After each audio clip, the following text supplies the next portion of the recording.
Ipinagdiriwang ng Wesleyan University Philippines ang Lantern Parade na kung saan ating masasaksihan ang iba't ibang klaseng mga parol na gawa ng mga estudyante sa iba't ibang kolehiyo.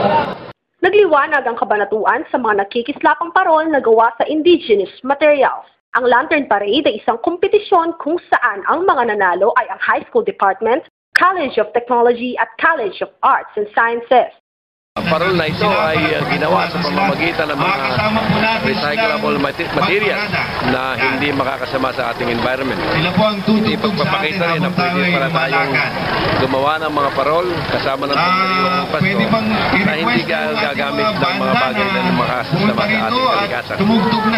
Ang parol ng High School Department ay gawa sa dayami, banig at mga tuyong dahon. Ang parol ng College of Technology ay hinabi mula sa dapo, dayami, papel at mga tuyong dahon ng niyog. Samantalang gawa naman sa walis tambo at tuyong mga dahon ang sa College of Arts and Sciences. Dinaanan ng parada ang Mabini Street, Maharlika Highway, Burgos, Zulueta at Del Pilar Street bago muling bumalik sa Wesleyan Field.